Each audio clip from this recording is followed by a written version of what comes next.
बिस्मिल्लाहिर्रहमानिर्रहीम। अस्सलाम वालेकुम viewers, welcome to my channel of Natasha academy. आज जो हम टॉपिक कवर करने जा रहे हैं उसके अंदर हमारे पास न्यूमेरिकल्स हैं जो कि चैप्टर नंबर 7 के हैं। चैप्टर नंबर 7 हमारे पास है solution and suspension. Solution and suspension के आज हम न्यूमेरिकल्स करेंगे। तो न्यूमेरिकल हमारे पास है calculate the molarity of solution containing 16 gram glucose पर 300 ml सॉल्यूशन। हमें मोलैरिटी मालूम करनी है सॉल्यूशन की जिसके अंदर 16 ग्राम ग्लूकोज है और वो किस में डिज़ोल्व हुआ हुआ है पर 300 ml के सॉल्यूशन में। तो सबसे पहले हम यहाँ पर डेटा बनाएंगे। डेटा के अंदर हमारे पास दो चीज़ें होती हैं, गिवन। नंबर 1 पे हम गिवन में हमारे पास डेटा के अंदर जितनी भी चीज़ें दी हुई हैं वो हम यहाँ लिखेंगे। क्या चीज़ें दी हुई हैं? 16 ग्राम दिया हुआ है ग्लूकोज का। तो 16 ग्राम क्या है हमारे पास? मास, यानी mass of glucose. Mass of glucose कितना है दिया हुआ है? 16 ग्राम। ग्लूकोज का नेम दिया हुआ है। ग्लूकोज का फॉर्मूला किस तरीके से लिखते हैं हम? C6H12O6। ठीक है, तो ये दिया हुआ है इन्होंने 16 ग्राम। और क्या दिया हुआ है? 300 ml सॉल्यूशन। ml से हमें पता चल रहा है क्या दिया हुआ है? वॉल्यूम। वॉल्यूम ऑफ सॉल्यूशन दिया हुआ है। कितना दिया हुआ है? 300 ml मिलीलीटर में दिया हुआ है हमें वॉल्यूम। अब हमें क्या चीज़ मालूम करनी है? मोलैरिटी मालूम करनी है। तो मोलैरिटी का फार्मूला सबसे पहले हम क्या करेंगे? मोलैरिटी का फार्मूला लिख लेंगे। थोड़ा सा रफ में लिख लेते हैं कि क्या होता है। मोलैरिटी बराबर होती है नंबर ऑफ मोल्स सॉल्यूट के, उसको हम डिवाइड करवा देते हैं वॉल्यूम ऑफ सॉल्यूशन जो कि लीटर में होना चाहिए। ठीक है, तो यहाँ पर हमें क्या है? मोलैरिटी का फार्मूला क्या है? Number of moles of solute divided by volume of solution. तो डेटा के हिसाब से हमें नंबर ऑफ मोल्स तो दिए हुए नहीं हैं मगर मास दिया हुआ है। तो नंबर ऑफ मोल्स का फार्मूला क्या होता है? सबसे पहले नंबर ऑफ मोल्स बराबर होते हैं जो मास हमें दिया हुआ है, गिवन मास, यानी मास को डिवाइड करेंगे मॉलिक्यूलर मास से, यानी सॉल्यूट के मास को सॉल्यूट के मॉलिक्यूलर मास से डिवाइड करेंगे तो हमें number of moles of solute मिल जाएंगे जो हम यहाँ पुट कर सकते हैं। इसके लिए हमें क्या चाहिए? Molecular mass of glucose. तो मॉलिक्यूलर मास ऑफ ग्लूकोज यानी C6H12O6 कितना होगा ये निकालना सिखाया था हमने। C कितने हैं? 6 है, तो 6 कार्बन का एटॉमिक मास 12 प्लस H12 दिया हुआ एटॉमिक मास 1 प्लस 6 ऑक्सीजन है और ऑक्सीजन का एटॉमिक मास 16। अब 6 12 से कितना होता है?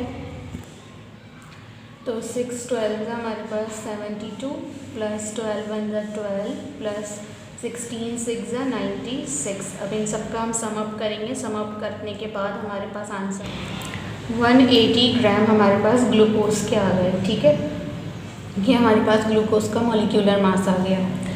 अब क्या करना है हमें? डेटा में हमने गिवन में जितनी भी चीज़ें थी वो बना ली। अब हम रिक्वायर की तरफ चलेंगे। रिक्वायर की हेडिंग डालेंगे। हमें क्या चीज़ मालूम करनी है वो लिखेंगे। हम यहाँ क्या मालूम करना है? मोलैरिटी मालूम करनी है। तो यहाँ हम लिख देंगे मोलैरिटी। मोलैरिटी को कैपिटल M से शो करते हैं। ठीक है, अब हम क्या करेंगे? सॉल्यूशन की हेडिंग करेंगे। सॉल्यूशन मोलैरिटी का फार्मूला हमने सबसे पहले क्या किया था? यहाँ पे भी लिखेंगे मोलैरिटी का formula. Molarity is equal to number of moles of solute. Solute के मोल्स को डिवाइड करवाते हैं वॉल्यूम ऑफ सॉल्यूशन से। सॉल्यूशन हमेशा लीटर में होना चाहिए।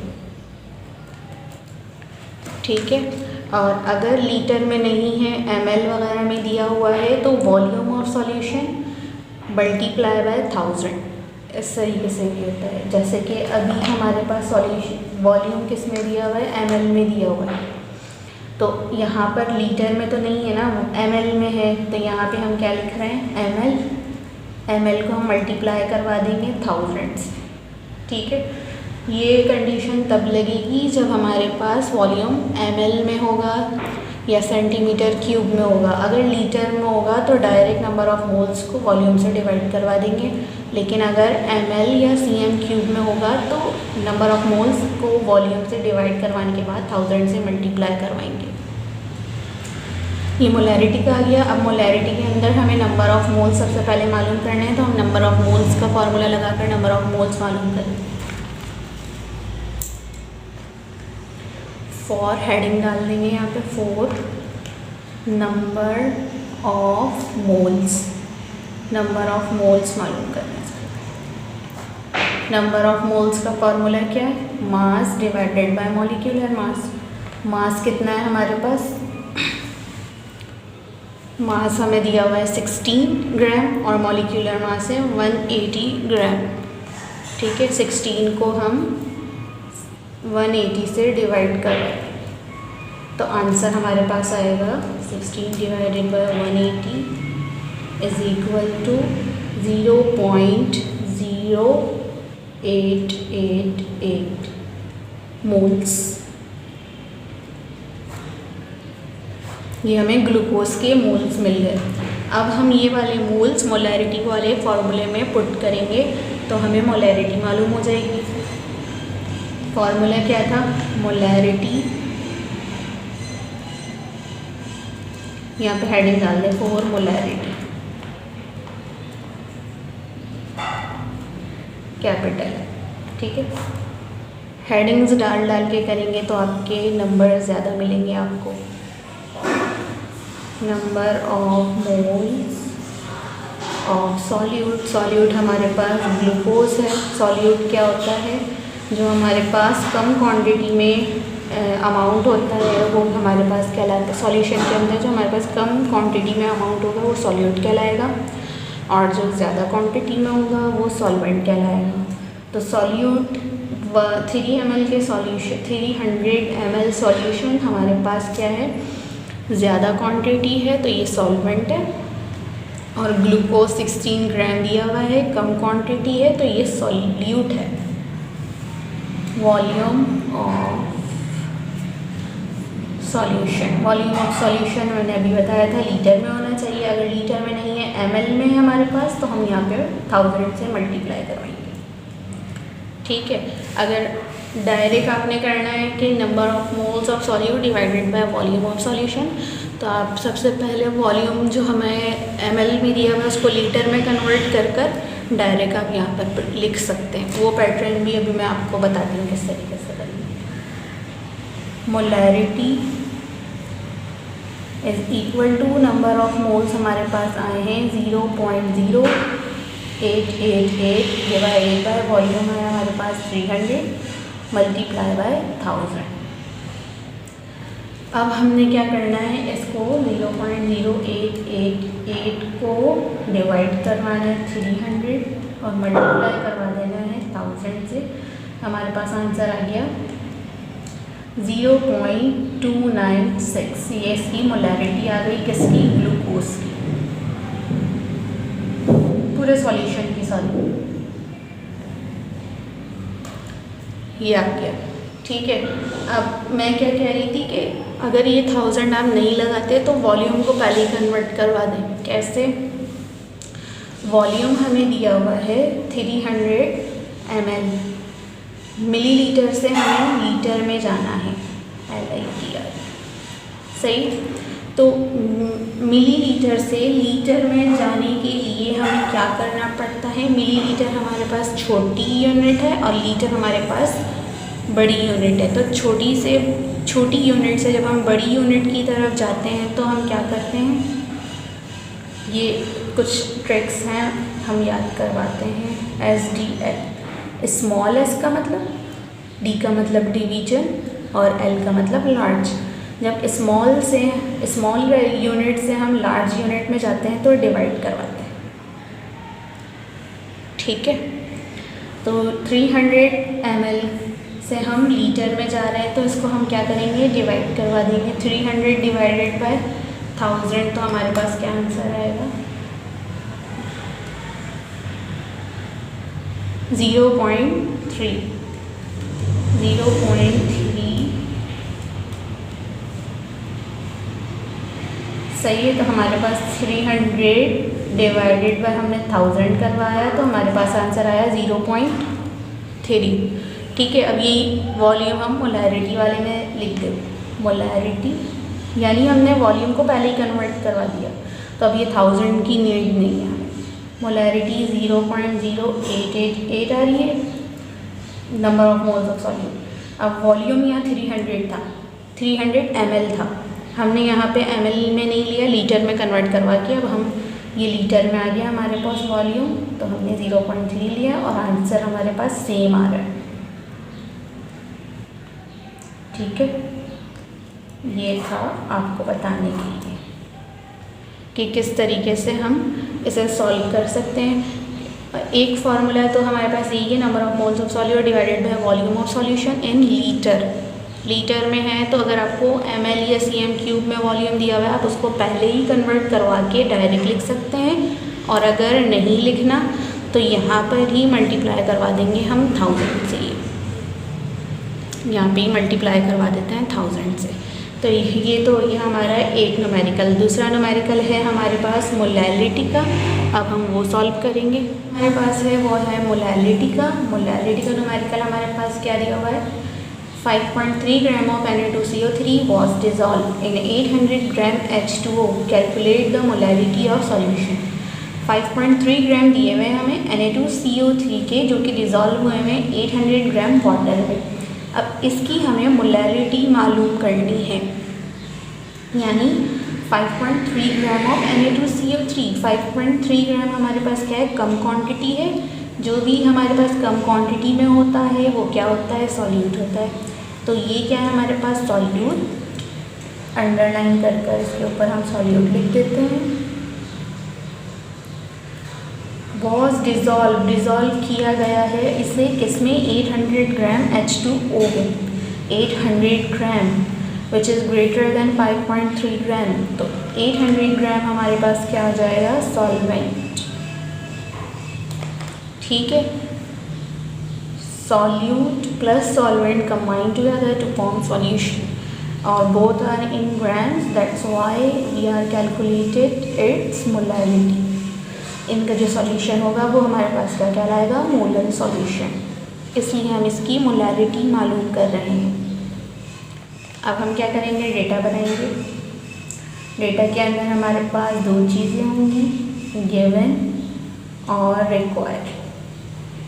गिवन में हमारे पास क्या क्या दिया हुआ है, 5.3 ग्राम ऑफ Na2CO3। तो ये ग्राम में हमारे पास क्या होता है, मास होता है।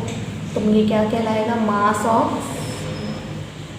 Na2CO3, यानी मास ऑफ सॉल्यूट कितना दिया हुआ है, 5.3 ग्राम। और क्या दिया हुआ है,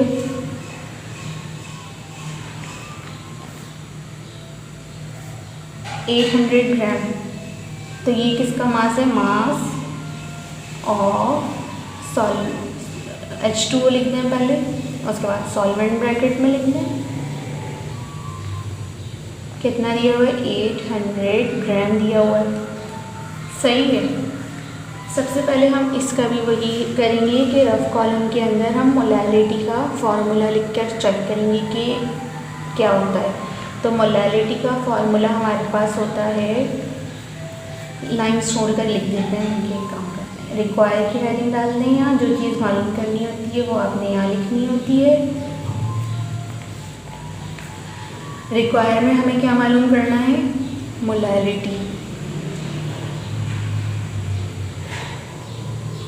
मोलैलिटी को हम स्मॉल m से शो करते हैं और क्वेश्चन मार्क आएगा। सॉल्यूशन की हेडिंग आएगी, मोलैलिटी का फॉर्मूला आएगा। मोलैलिटी किसके बराबर होती है, नंबर ऑफ मोल्स किसके, सॉल्यूट के। उसको डिवाइड करवाते हैं हम ग्राम्स ऑफ सॉल्वेंट, यानी मास ऑफ सॉल्वेंट, या तो ग्राम में हो या तो केजी में हो। अच्छा, एक और चीज़ यहाँ पे, अगर ये वाला फार्मूला लिखना है तो आपने यहाँ लिखना है केजी ऑफ सॉल्वेंट, तो तब यहीं तक फार्मूला होगा। लेकिन अगर हम मोलैलिटी को मालूम करें number of moles of solute, यहाँ पे अगर हम ग्राम लें, ग्राम ऑफ सॉल्वेंट, अगर हम ग्राम लेंगे तो इसे हमें 1000 से मल्टीप्लाई करवाना पड़ेगा, और अगर हम किलोग्राम लेंगे तो सिर्फ यही फॉर्मूला रहेगा 1000 से हम इसे मल्टीप्लाई नहीं करवाएंगे। ठीक है, कन्वर्जन फैक्टर है यहाँ पर भी, आप पहले ही चाहें तो डेटा के अंदर कन्वर्ट करवा लें। अगर आपको वैल्यू सॉल्वेंट की ग्राम में दी हुई है तो डेटा के अंदर ही आप ग्राम से किलोग्राम में कन्वर्ट करवा के ये वाला फार्मूला लिखें और डायरेक्ट वैल्यू यहाँ लिख दें।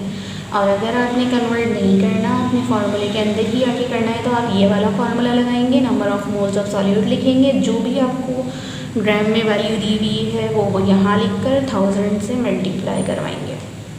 सही है, तो यहाँ पे भी उन्होंने क्या दिया हुआ है, हमें नंबर ऑफ मोल्स नहीं दिए हुए, उसकी जगह मास दिया हुआ है, यानी हमें नंबर ऑफ मोल्स पहले निकालने पड़ेंगे। तो यहाँ पे नंबर ऑफ मोल्स के लिए हमारे पास मास तो दिया हुआ है मगर मॉलिक्यूलर मास नहीं है, तो मॉलिक्यूलर मास ऑफ Na2CO3 क्या होगा हमारे पास, Na कितना दिया हुआ है 2 और 23 इसका एटॉमिक मास, C1 है कार्बन का 12 एटॉमिक मास, और ऑक्सीजन 3 है, ऑक्सीजन का 16। तो टोटल हमारे पास सम अप होकर आ रहा है 23 मल्टीप्लाई बाय 2 46, ये हमारे पास 46, 12 प्लस 16 3 सा 48। अब इन सबको हमने प्लस करना है और हमारे पास आंसर आएगा 106 ग्राम। ठीक है,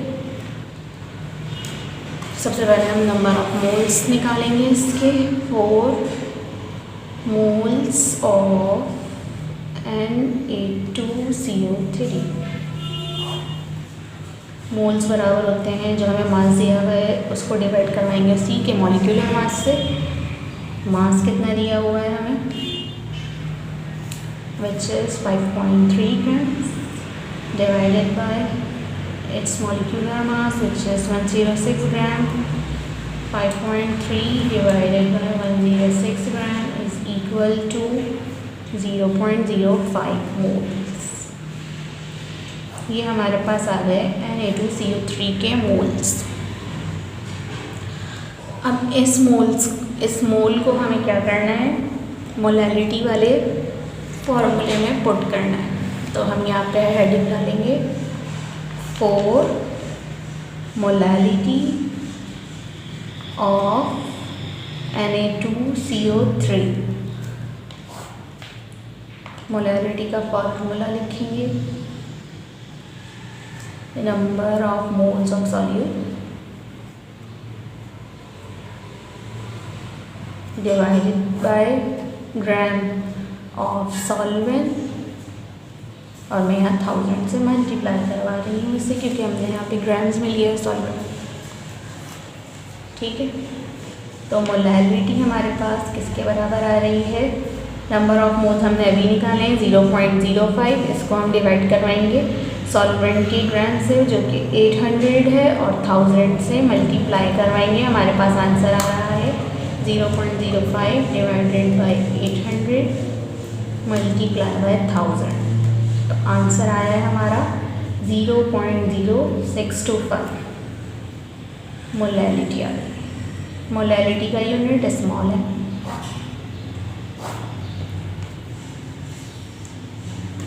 तो ये तो थे आज के हमारे न्यूमेरिकल्स जो कि सिर्फ मोलैलिटी और मोलैलिटी पर बेस कर रहे थे। आप पूरा इसका ओवरव्यू देख लें। ये मोलैलिटी के बैक साइड पे हमारे पास मोलैलिटी है। मोलैलिटी के भी मैंने 2 पैटर्न समझा दिए हैं। अच्छा, इससे रिलेटेड या इसके अलावा थ्योरी से रिलेटेड कोई क्वेश्चंस हो तो मुझे कमेंट सेक्शन पे पूछ सकते हैं आप। आज की वीडियो यहीं पर ख़त्म करते हैं। अल्लाह हाफ़िज़।